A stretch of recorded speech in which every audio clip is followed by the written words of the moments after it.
Okay, so by now I would imagine that we have all seen it, and that is the Black Ops 3 trailer that came out on Sunday. Now, let's just, people have been asking me what I think about it. What are your thoughts on the new Black Ops 3 trailer for multiplayer? And my answer to that would be, listen, let's just imagine we watched that video, say about 3-4 years ago, 5 years ago possibly, and it didn't have the Call of Duty tag. It had another tag. It was called something like, I don't know, crazy bloodlust robots invade Earth and rape and pillage all that we know and everybody within. I know it's not the best title. I don't know, that could actually catch on. I like that. I'll put it forward. See what the next developer thinks. But yeah, imagine it had some sort of title that wasn't related to Call of Duty. Now, I know personally that I would have been pacing around my house after watching it saying, whoa, I can't wait for that. Did you see the movements? Did you see the robots? Did you see the things flying? Did you see the swarm of whatever it was that flew out of that man's hand and set people on fire? That looks absolutely insane. I cannot wait to get my hands upon it. And possibly there would have been sort of spread rumours. Is this the COD killer? Is this the thing that's going to take COD down? I think it could be. The fact of the matter is, it's not. It's a Call of Duty title, it's Black Ops 3, and it's what we have to essentially, air quotes, look forward to next. And my honest opinion is, I'm not looking forward to that too much at all, because it paints the picture that I didn't really want to see, and I know a lot of us didn't want to see, and that is futuristic, boost movements, strange things that we're now quite familiar with and seems the norm. But most people were sort of fighting for this hashtag boots on the ground, and it's anything but, as far as I'm concerned. So my honest opinion about it is that I'm not really looking forward to it, to be fair. And the only thing I can hope is that, everybody says it's been 3 years in the making. Advanced Warfare was out way before they even finished that product. That's fair enough, but these guys do work together. They all sort of work in collaboration with each other, and there's no way on earth that Mr. Vanderhaar wouldn't have sat back and not looked at people's tweets and videos and sort of learned from Sledgehammer's mistakes as to where he can come up top trumps. But the one saving grace is that it is a Treyarch game, and bearing in mind that Treyarch do make mistakes, their games aren't pinpoint perfect. There are many flaws with their games. The one thing I will say is that they have that factor of wanting you to go back and have some more.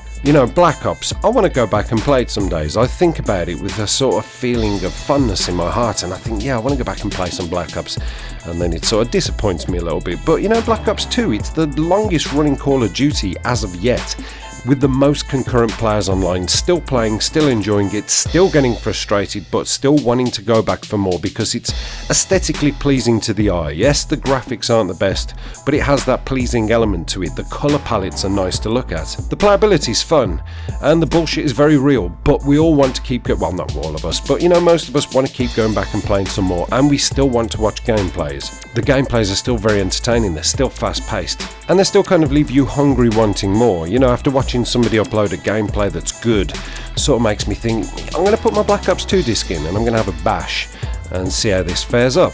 Now, the one thing I do know for certain is that I have seen some interviews with the relevant developers, and they have turned around and, made a few bold statements and said, look, skill-based matchmaking is not going to be in this game.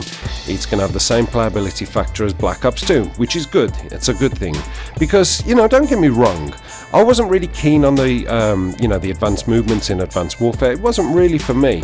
But I always say, I've played Advanced Warfare on 4 consoles now, 4 different consoles. You guys know I've got an Xbox One now. I sort of let the cat out of the bag with that one. One of the free games that came with it was Advanced Warfare, yay! And I couldn't help but try it out, and it was like, oh my god, it's still the same. But before this skill-based matchmaking kicked in, obviously I started with a fresh new gamer tag, and it was actually really fun for the first couple of games when skill-based matchmaking wasn't so prominent. It was fun. Even boost jumping and gliding and flying and fucking moseying around the map like a butterfly. It was fun, and I was still managing to pull the kills off and get some decent scores. It was only once the skill-based matchmaking really kicked in, and then it started putting me into games with guys with higher levels and ridiculous KDs and obsidian steeds, that's when the fun factor dropped out for me. So if Treyarch can't just keep that out and not make any mistakes that Sledgehammer have done, then there's a potential that we could get used to it. They just need to be very smart and hopefully learn from these mistakes that have been made. That's all you can ask. You can just hopefully ask that they have learnt the lessons from others. So we'll wait and see. But the one thing I'm going to say that really troubled me about that is this. the Commando punch. Oh my goodness me, Commando is back in its fullest form. That worries me, especially with the online connection. That really concerns me, because think about Advanced Warfare, think about the super punch in Advanced Warfare.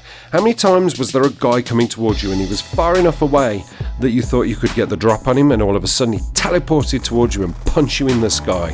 More times than you can count on two hands, I would imagine. Now combine that punch with about 3 to 4 times the sort of distance travelled in an unrealistic Commando sense. That is going to be the controller buster as far as I'm concerned. So hopefully they're going to tweak that, and there are a few things they can do to improve it. Maybe make it so that if you get in a gunfight with this guy and start shooting him as he glides towards you and punches you, it turns into a 2-hit punch. Or maybe, he becomes more vulnerable and doesn't pull the punch off and dies. Who knows? But that is the one key thing that leaves me with the biggest element of concern, and I hope to God that it isn't how it looks. Just look at it. It's disgusting. They can't do this to us. Please, just use your brains. So yeah, that's my thoughts. Worried, pensive.